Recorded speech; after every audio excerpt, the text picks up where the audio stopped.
Samo ti kažem, počinje stariji igrač. Dobro, onako je bliže smrti. Yes.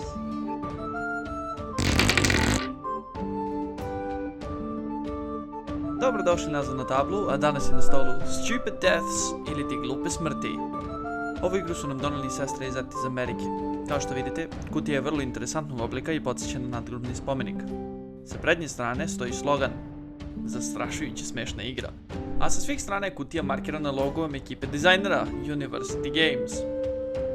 Kada pogledamo poleđinu, odmah nam u oči upada poruka crknućete u smeha pored logova. Ispod logoa je i kratki uvod u priču iza igre, spisak sadržaja i pregled kako izgleda sama igra. Dok ja otvorim pakovanje, želim da vam skrenem pažnju na to da je igra za uzrast od 12 i preko godina, da je broj igrača od 2 do 6 i da ovu igru trenutno ne možete pronaći kod nas, ali ima na netu za nekih 15 do 25 evra. Kada skinemo kartonski poklopac, unutra nalazimo prvenstveno vrlo kratko uputstvo koje jasno objašnjava pravila i ima dobre ilustracije. Zatim tu je i preklopna tabla za igranje, koja realno po dimenzijama nije glomazna, jednostavna je po dizajnu, a i po dizajnu polja i po veličini podsjeća na tablu iz pakovanja igre Čoveče ne ljuti se.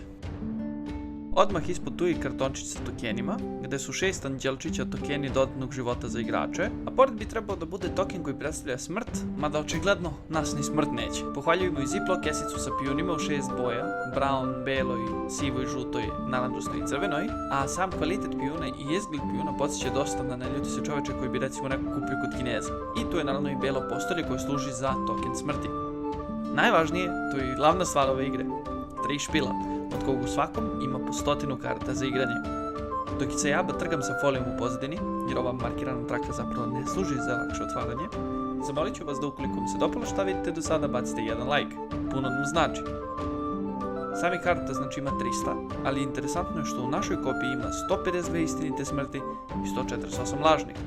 Da li to znači da je došlo do greške na traci ne znamo, jer nismo proveravali da li se neke karte ponavljaju.